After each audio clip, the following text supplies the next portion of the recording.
स्वामी समर्थ. स्वागत आहे तुमचं माझ्या यूट्यूब चॅनलवरती. आजचा दिवस तुम्हाला खूप छान सुखाचा समाधानाचा जाऊ देत, हीच मी स्वामींच्या चरणी प्रार्थना करते आणि आजच्या या नवीन व्हिडिओला सुरुवात करते. तर नुकतीच मला एका व्हिडिओवरती कमेंट आली होती की ताई, चातुर्मासामध्ये जे गोपद्म व्रत केलं जातं तर ते 1 वर्षासाठी करायचं आहे की 5 वर्षासाठी करायचं आहे, याबद्दलची माहिती शेअर करा. तर चातुर्मासामध्ये गोपद्म व्रत कसं करावं यावरचे व्हिडिओ माझ्या चॅनलवरती आहेत, पण यावर्षी ज्या नवीन मैत्रिणी आलेल्या आहेत त्यांच्यासाठी खास मी हा व्हिडिओ घेऊन आलेली आहे. हे व्रत अगदी साधं सोपं आहे. तर हे व्रत कसं करावं, कधी करावं, कोणी करावं, ह्या व्रताचे काय नियम आहेत का, या व्रताचं उद्यापन कसं करावं, हे व्रत करत असताना म्हणजेच गोपद्म काढत असताना कोणता मंत्र पठण करावा, ही सगळी माहिती मी आजच्या व्हिडिओमध्ये शेअर करणार आहे. त्यासाठी हा व्हिडिओ स्किप न करता शेवटपर्यंत पाहत राहा. तर पहा, खरं तर चातुर्मासाचा काळ म्हणजेच 4 महिन्याचा काळ हा आषाढी एकादशीपासून सुरू होतो आणि यंदा आषाढी एकादशी ही 25 जुलै 2026 रोजी असणार आहे. या दिवशीपासून तुम्ही या व्रताला सुरुवात करू शकता. आषाढी एकादशीपासून ते कार्तिकी एकादशी म्हणजेच 21 नोव्हेंबरपर्यंत आपल्याला हे व्रत नित्यनियमाने करायचं आहे. आता आषाढी एकादशीच्या नंतर तुम्ही हा व्हिडिओ बघत असाल, तुम्हाला थोडासा उशीर झाला किंवा आषाढी एकादशीच्या दिवशी तुमची काही अडचण असेल, तर मी तुम्हाला सांगते की चातुर्मासामध्ये कोणत्याही दिवशी तुम्ही या व्रताला सुरुवात करू शकता. भले तुमचा 1 महिना गेलेला असेल, 3च महिने शिल्लक असतील किंवा शेवटचे 15 दिवस जरी शिल्लक असले तरी देखील तुम्ही हे व्रत करू शकता. कारण काय सांगायचं उद्देश बघा, आषाढी एकादशीला म्हणतात देवशयनी एकादशी. म्हणजेच या दिवशी भगवान श्रीहरी विष्णू दीर्घकाळासाठी योगनिद्रेमध्ये जात असतात आणि जेव्हा कार्तिक एकादशी असते त्या एकादशीला देव उठणी, त्या दिवशी ते भगवान श्रीहरी विष्णू खूप दीर्घकाळाच्या निद्रेतून जागे होतात.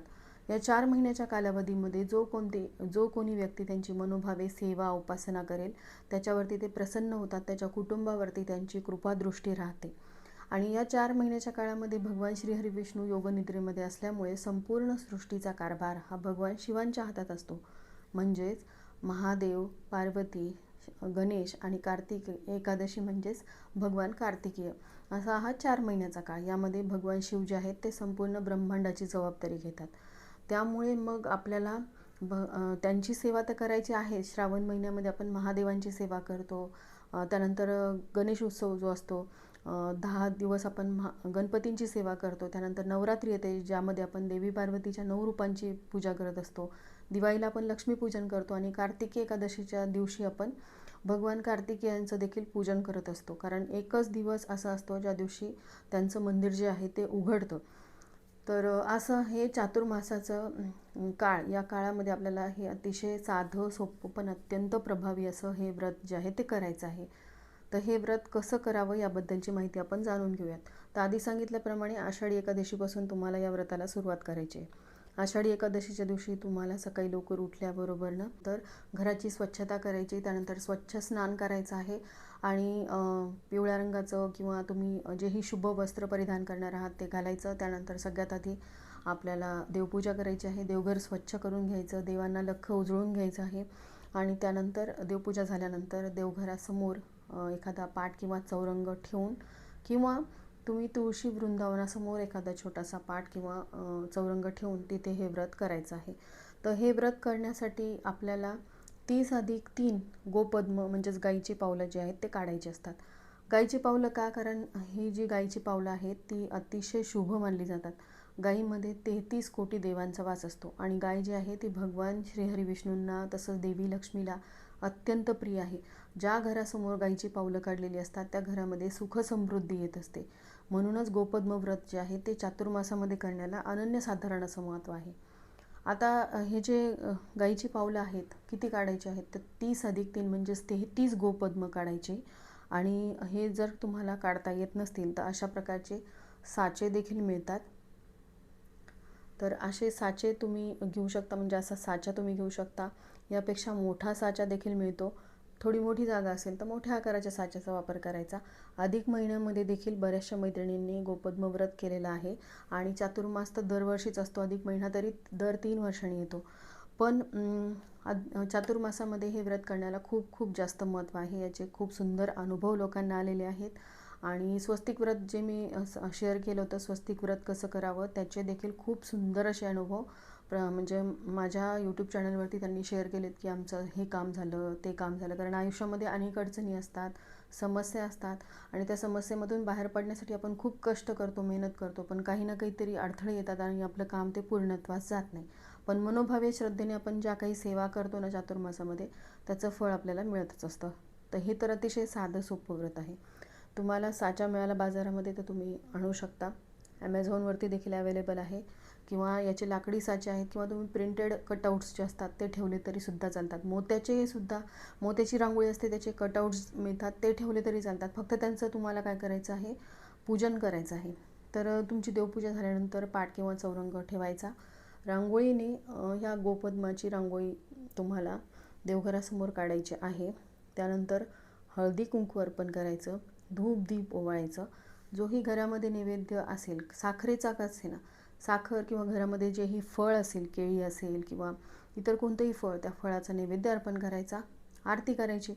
हे व्रत म्हणजेच हे गोपद्म काढून झाल्यानंतर एक मंत्र पठण करायचा आहे. तो मंत्र तुम्हाला स्क्रीनवरती दिसत असेल तर रोज या मंत्राचं पठण करायचं, जेणेकरून या व्रताचं तुम्हाला संपूर्ण फळ मिळेल. असं तुम्हाला कधीपर्यंत करायचं आहे, आषाढी एकादशी ते कार्तिकी एकादशी म्हणजेच 25 जुलै ते 21 नोव्हेंबर 2026पर्यंत आपल्याला हे व्रत करायचं आहे. मध्ये तुमचा मासिक धर्म आला, तेवढे दिवस कीप करायचे. अचानक बाहेरगावी जावं लागलं, सुतक पडलेलं आहे, तर सुतक फिटल्यानंतर किंवा मासिक धर्म संपल्यानंतर हे व्रत पुन्हा तुम्ही सुरू करायचं. या व्रताचे फारसे असे कडक नियम नाहीत. तुम्हाला संकल्प करायचा असेल तर आषाढी एकादशीच्या दिवशी तुम्हाला संकल्प करायचा आहे. संकल्पाशिवाय देखील तुम्ही सेवा करू शकता, पण संकल्पामुळे आपण त्या सेवेशी बांधले जातो.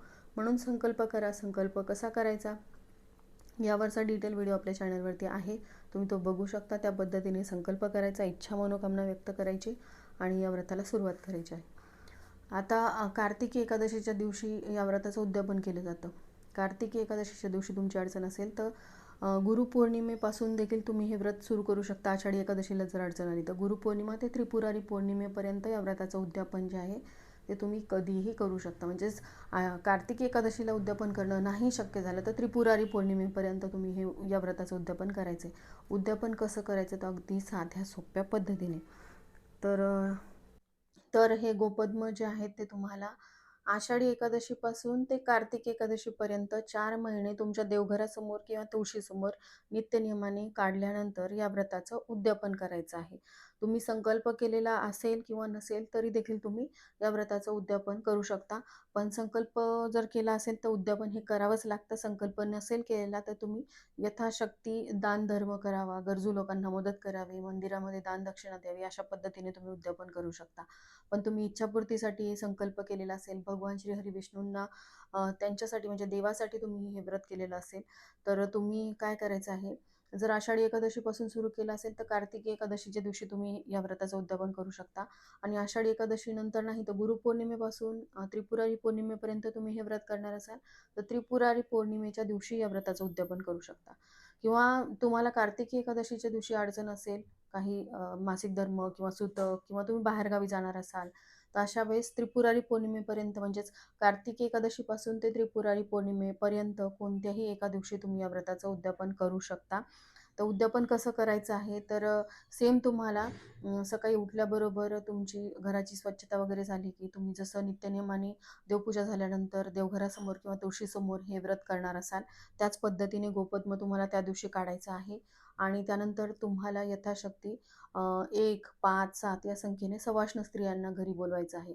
आता 1 बोलवावी का 5 बोलवाव्यात असं काही आहे का? आता असं काहीच नाही. तुमच्या इच्छेने तुम्ही बोलवायचं आहे. 5 जणींना शक्य झालं तर 5 जणींना बोलवा. एकच बोलवायची असेल तर एकीलाच बोलवा. एक बोलवली तिला तिला पाटावरती बसवायचं आहे. देवघरासमोरच जिथे आपण व्रत केलेलं आहे तिथे तुम्ही एखादा पाट किंवा चौरंग ठेवून तिथे तिला बसवायचं आहे. तिचं तुम्हाला पाद्यपूजन करू शकत असाल तर तसं करा किंवा तुम्ही हळदी कुंकू तिला लावायचं आहे आणि त्यानंतर तिची ओटी भरायची आहे. आणि तुम्ही ओटी भरणार नसाल, तुम्ही 5 जणींना बोलवणार असाल तर तुम्ही एखादी भेटवस्तू त्यांना द्यायची आहे.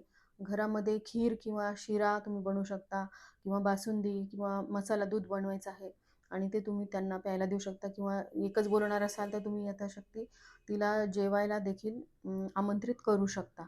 अशा पद्धतीने अगदी म्हणजे साध्या सोप्या पद्धतीने या व्रताचं उद्यापन करायचं आहे. आणि आधी सांगितल्याप्रमाणे तुम्ही 1 वर्षासाठी हे व्रत करू शकता, 5 वर्षासाठी करू शकता किंवा आजन्म देखील करू शकता. आणि हे व्रत कोणीही करू शकतो. स्त्री, पुरुष, महिला, विवाहित असतील किंवा विधवा असतील, गर्भवती स्त्रिया, प्रत्येकाला हे व्रत करता येतं. या व्रताचे असे काही फारसे कडक नियम नाहीत. अगदी साध्या सोप्या पद्धतीने हे व्रत करायचं आहे. कार्तिकी एकादशीपर्यंत आपल्याला हे व्रत करायचं आहे. पण कार्तिकी एकादशीच्या दिवशी अडचण असेल तर त्रिपुरारी पौर्णिमेपर्यंत, म्हणजे ज्या दिवशी कार्तिक स्वामींचं मंदिर जे आहे ते उघडतं त्या दिवशीपर्यंत तुम्ही ही सेवा करू शकता.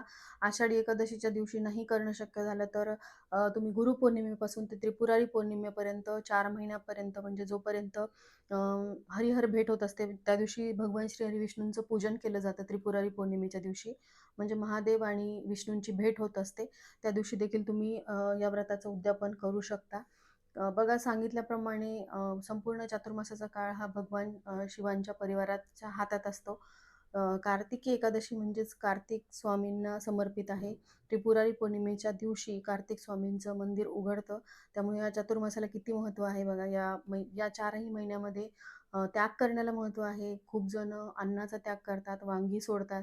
आणि चंपाषष्ठी जेव्हा आपण खंडोबांचं पूजन, म्हणजे खंडोबाचे नवरात्र असतात, तेव्हा वांग्यांचं सेवन केलं जातं. 4 महिने वांगी कोणी खात नाही. बऱ्याच जणांच्या घरामध्ये अशी प्रथा आहे. काही जण पंचामृत म्हणजे दुधाचे पदार्थ खात नाहीत. तर आपल्याला हे काही शक्य, म्हणजे हे करणं शक्य नसेल तर आपण ही साधी सेवा भगवान श्री हरी विष्णूंसाठी नक्कीच करू शकतो. आणि फारसे काही कडक नियम नाही आहेत. देवघरासमोर अगदी सोप्या पद्धतीने तुम्हाला हे व्रत करायचं आहे. 30+3 गोपद्म तुम्हाला काढायचे तर रांगोळीने काढा, किंवा तुम्ही तांदळाच्या पिठाने काढू शकता, किंवा तुम्ही प्रिंटेड रांगोळीचे साचे मिळतात त्यांनी सुद्धा हे व्रत करू शकता. ज्यांना वेळ नाही त्यांनी, ज्यांना हाताने येते त्यांनी हाताने रांगोळी काढावी व हे व्रत करावं. हे व्रत स्त्री, पुरुष, महिला म्हणजे विधवा महिला किंवा गर्भवती महिला, सौभाग्यवती स्त्रिया कोणीही करू शकतं. हे वर्ष 1 वर्षासाठी, 5 वर्षासाठी किंवा आजन्म तुम्ही करू शकता. असं या व्रताचे कुठलेही नियम किंवा बंधन नाही आहेत. तुम्ही दरवर्षी करणार असाल तर या व्रताचं उद्यापन नाही केलं तरी चालतं. आधी सांगितल्याप्रमाणे तुम्ही गरजू लोकांना दानधर्म केला तरी सुद्धा चालतो. आणि संकल्पयुक्त तुम्ही 5 वर्षासाठी किंवा 1 वर्षासाठी करणार असाल तर तुम्ही यथाशक्ती या व्रताचं उद्यापन करायचं आहे आणि त्यासाठीचा संकल्प देखील करायचा आहे. तर ही माहिती चातुर्मासामध्ये गोपद्म व्रत कसं करावं याबद्दलची होती. अजून तुमच्या काही शंका असतील तर तुम्ही मला कमेंट करून विचारू शकता. झालेली सेवा मी भगवान श्री हरी विष्णू स्वामींच्या चरणी अर्पण करते. इथेच व्हिडिओचा एंड करते. व्हिडिओ आवडला असेल तर लाईक, शेअर, सबस्क्राईब करा. हाईप बटनलाही प्रेस करा. धन्यवाद.